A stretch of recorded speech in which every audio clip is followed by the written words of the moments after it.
procesamiento, y se ubican en la base de datos mencionada las empresas. Se identifican 750 compañías y se eliminan, se hacen los filtros, ¿no? Empresas sin información financiera, inversiones en investigación y desarrollo y manejo de altas tecnologías.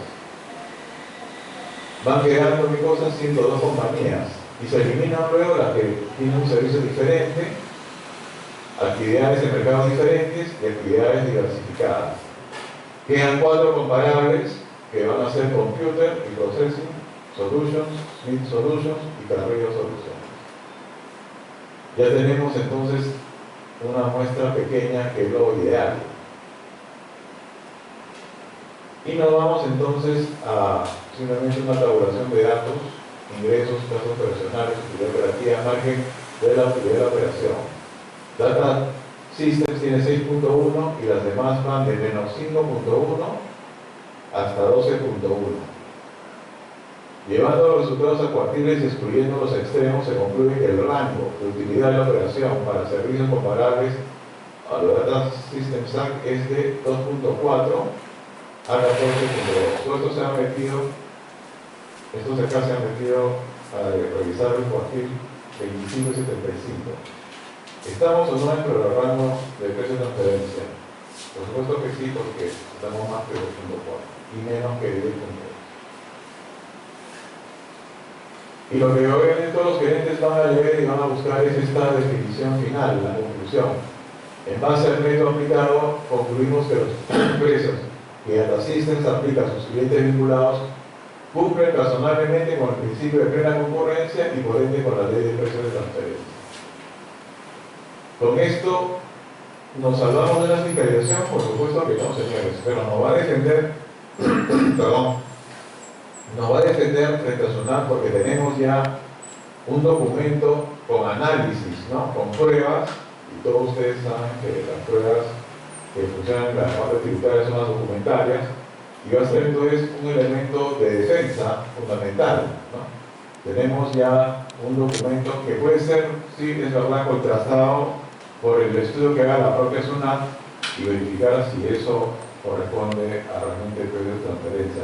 La SUNAT puede, de todas maneras, igual acusar de conocer mi estudio, decir que los comparables no eran adecuados, los ajustes no son adecuados, y lo peor, que el método ha sido equivocado.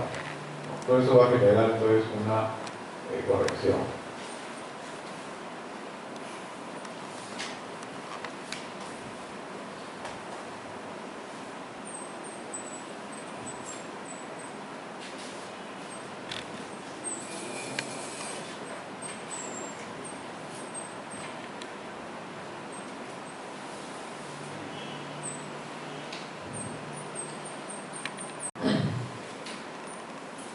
Vamos a repasar el impuesto a la renta no domiciliados, que es un punto internacional doméstico, se podría decir. Recordemos que lo que trata nuestro impuesto a la renta es de la base jurisdiccional y de cómo se tratan los domiciliados y los no domiciliados. Vamos a verificar que nuestro país utiliza el criterio de la fuente con el domicilio a la vez. No sigue residencia ni nacionalidad como criterio de vinculación, ¿no? Entonces siempre vamos a hablar de domiciliados y no domiciliados. Los contribuyentes domiciliados tributan por fuente mundial, los no domiciliados por fuente peruana. La persona natural tiene que haber permanecido en el país por más de 183 días durante un periodo de cualquiera de 12 meses para que recién al año siguiente de generado el cambio de su condición de domiciliado, de no domiciliado a domiciliado, puedan tener los beneficios, por ejemplo, de la aplicación de tasas menores que tienen los domiciliados, que es las tasas progresivas acumulativas, que como ustedes saben ha subido a 5 tramos y ya no 3. Ante una situación así, a veces es bueno contratar a extranjeros al comienzo del año y no al final, porque si no, sus 183 días, sus 6 meses van a pasar 2017 al 2018 y recién 2019 será, ¿no?, domiciliado. Va a tener 2 años de condición de no domiciliado pagando 30% de tasa, por ejemplo, si está en planillas. Lo que habíamos visto ayer de planificación tributaria internacional es que a estos extranjeros habría que asumirles el impuesto, ¿no?, lo cual genera un no deducible, o hacer es un grossing up.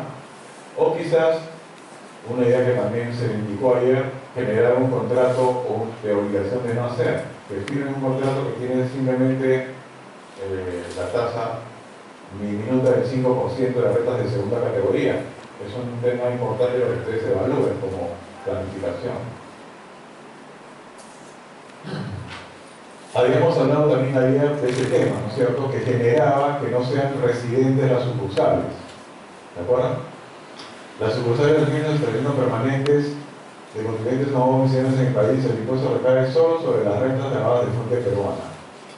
Interesante para la planificación tributaria internacional, es decir, si una sucursal tiene ingresos de renta de fuente extranjera, eso no va a estar grabado en el Perú. Esa es una fuente bien interesante de planificación internacional. Es decir, por ejemplo, una empresa tunecina que tenga una sucursal en Tumbes, que tenga una empresa en Argentina y tenga ingresos por ese emprendimiento en Argentina, ese ingreso no va a ser ingreso grabado en Perú porque no es de fuente peruana. Entonces, tomen en cuenta esto, ¿no? Hay que buscarle salidas la economía de acción que hemos hablado. Bueno, la renta de fuente peruana está puesta aquí, la lista, ustedes ya la conocen, ¿no? Eso está en los artículos 7 y 6 de la ley de impuesto a la renta.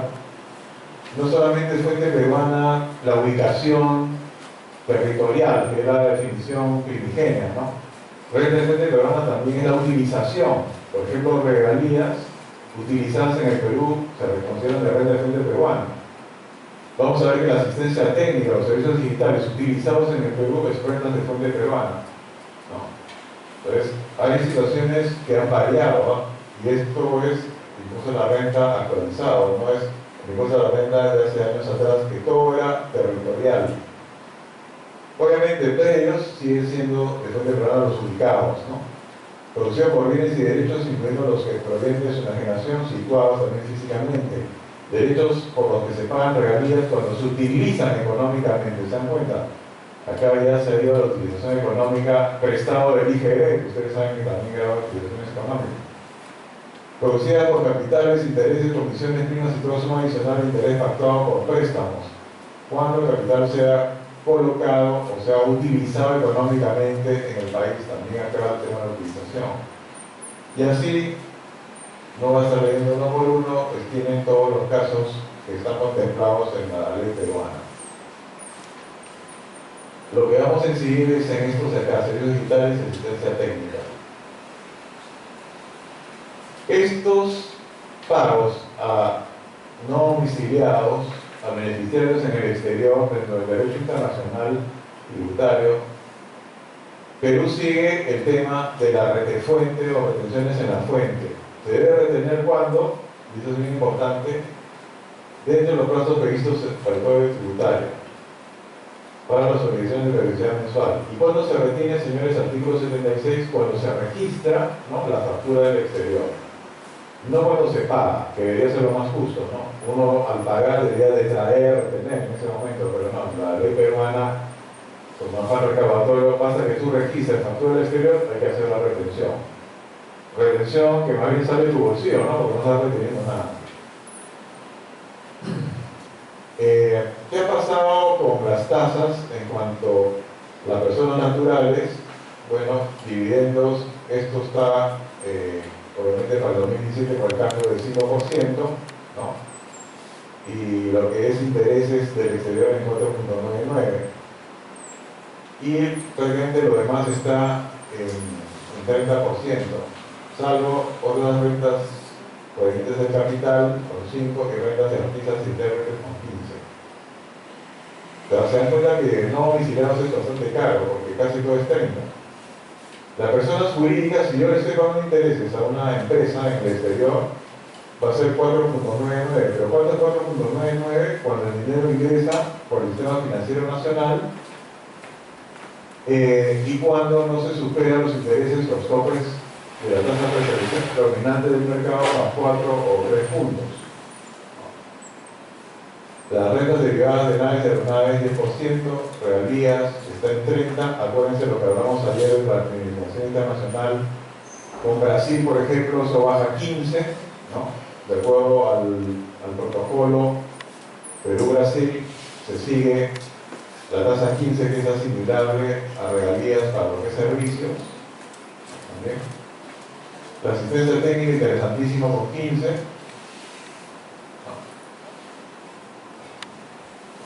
El artículo 48, otro tema vinculado al internacional, significa que aquellas operaciones que se van a dar parte en el país y parte en el extranjero, es decir, tienen fuente peruana y fuente extranjera.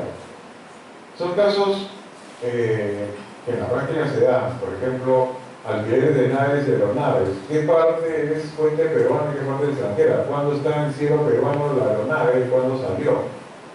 ¿No?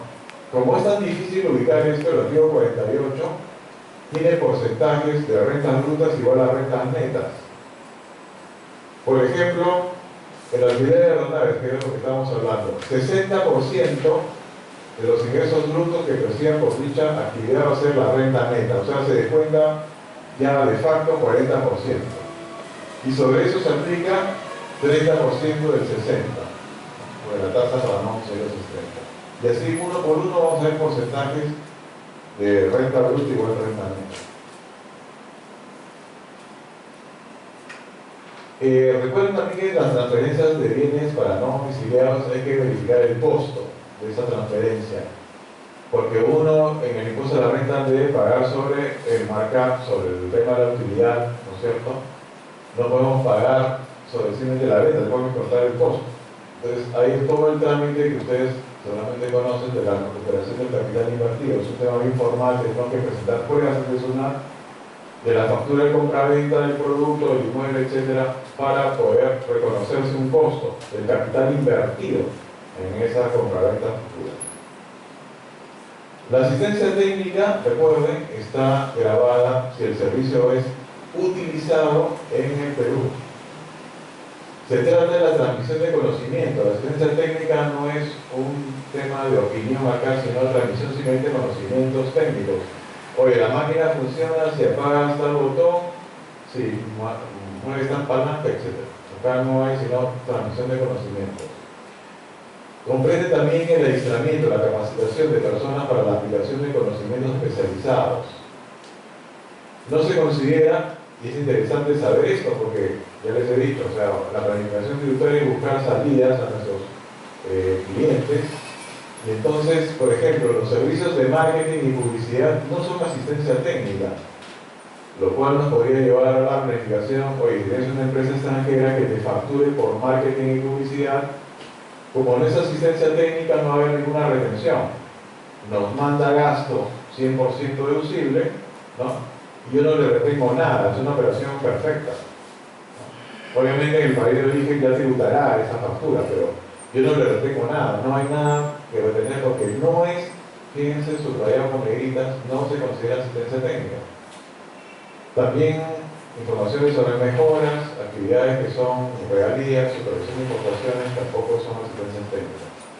Pero este punto de acá es muy interesante. En el estudio hacemos bastante planificación internacional con este punto de acá. Y se consideran asistencia técnica también servicios de ingeniería, investigaciones y desarrollo de proyectos, ¿no? Todo eso está en la ley del impuesto a la renta en el 9J. Asesoría y consultoría financiera, igualmente asistencia técnica. Importante que tiene que haber utilización económica en el país. Fíjense que puede ser un servicio prestado en Alemania, pero yo lo utilizo acá, ya eso está grabado por impuesto a la renta. O sea, se entiende que es fuente peruana. Una ficción, ¿no? Porque el trabajo es realizado fuera, es fuente alemana en verdad, pero la utilización ahora se utiliza para la redundancia como elemento vinculante de lo que es el tema de fuente. La tasa es 15%, pero el requisito para que sea 15% es que si las operaciones son más de 140 billetes, tiene que haber un informe de sociedad de auditoría. Algunos dicen que este es un requisito constitutivo del 15%. Yo creo que si en todo caso no se da este informe, la asistencia sí es real, que te pongan una multa, pero no te bajen o te suban la tasa del 15 al 30. Esa es una cosa que se discute muchísimo. ¿Qué tanto, digamos, generador de derechos y solicitación de documentos vitales. Luego otros servicios que la utilización generalmente de fuentes peruanas son los digitales. Servicios a través de internet, adaptación a aplicaciones y tecnologías análogas, acceso a línea esencialmente automático, no es viable en ausencia de la tecnología de la información. Entonces, son servicios no tangibles cuya prestación se hace posible a través de redes de información, no hay intervención sistemática del ser humano, son máquinas que trabajan, ¿no? Y hay una estrecha dependencia con la tecnología. La utilización económica, igual que en asistencias técnicas, es fundamental. Es un servicio utilizado, usado, consumido económicamente en el país, que sirve para generar actividades de tercera categoría. La tasa es 30 y algunos servicios digitales, esto está en una lista, ¿no? En el reglamento de renta, mantenimiento de software, soportes técnicos al cliente, acceso electrónico a servicios de consultoría, publicidad, capacitación interactiva, entre otros. Una pregunta que fue respondida por SUNAT en una consulta que se llamó Informe 018-2008, la consultoría legal de una empresa extranjera enviada desde Internet, ¿calificaría como servicio digital? Y se dijo que la prestación efectuada por un proveedor no domiciliado que realiza procesos automatizados que evitan respuestas desde el servidor ubicado en territorio extranjero hasta el servidor del cliente ubicado y domiciliado en Perú, constituye un servicio digital y origina renta de fuente peruana grabada con el impuesto a la renta. Acá hay un problema de prueba, ¿no? ¿Cómo la SUNAT va a meterse en las computadoras y saber esto? ¿Cómo creen que va a detectar? Obviamente con las facturas que vengan del exterior. No hay otra forma. No se va a meter a cada computadora a saber si viene o no cierta información digital. Va a ser revisando la caja de las empresas.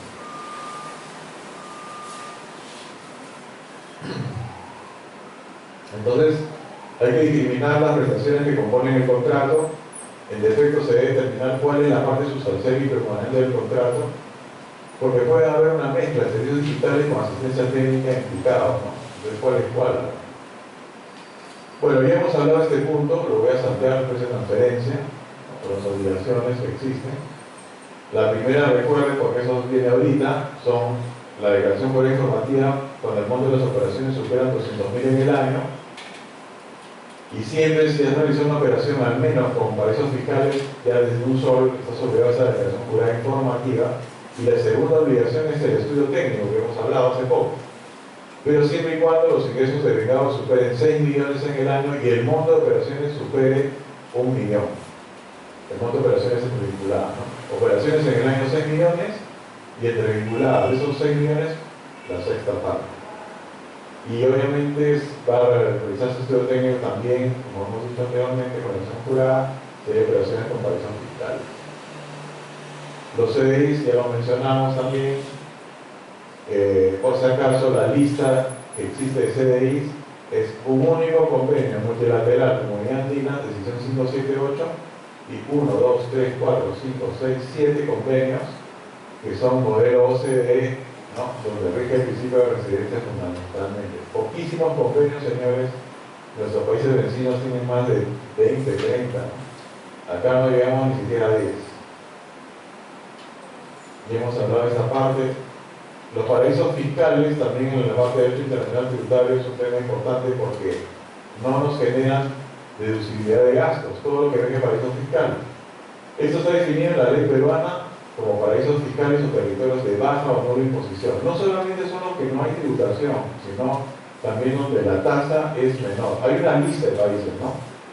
Pero también te dicen que cuando la tasa que se cobra en esos países es menos que la peruana, es paraíso fiscal.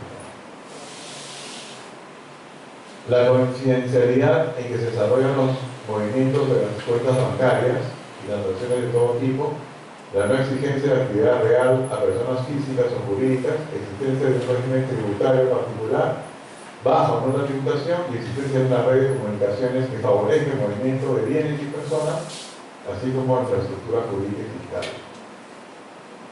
Los paraísos fiscales fomentan la evasión, generan pobreza y son refugio de blanqueo de capitales, muchas veces financiación de terrorismo. Ustedes se recordarán que hubo el tema de los Panama Papers, donde bueno, había empresas offshore, pero no es que todo esto sea ilegal. Habría que verificar si esas empresas offshore fueron creadas para lavado de activos, para generar gastos simplemente. Porque no es nada prohibido que uno tenga su plata después que pagó impuestos en Perú en el exterior, en empresas offshore o fuera del territorio. Y la subcapitalización que ya también usted mencionó, que es el tema de que no podemos sobreendeudarnos cuando tenemos vinculación con nuestra prestamista. Ya habíamos hablado que había un tope de 3 veces el patrimonio, ¿no? Ya eso como ejemplos. Tenemos que tener proporciones razonables que permitan a ambas entidades funcionales de plena competencia.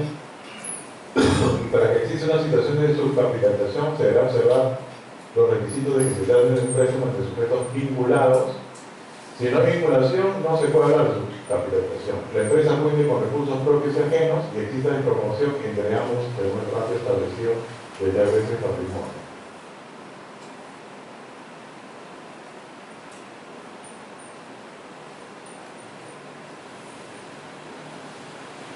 Tenemos que tener en cuenta también el momento de nacimiento de los tributos en la parte internacional. En el IGB, la utilización de los servicios en su efecto neutro. En el impuesto a la renta, cuando se retiene, los documentos a tener presente la carga de la prueba que la tiene el contribuyente, porque se fiscaliza mucho las operaciones con no domiciliados, ¿no?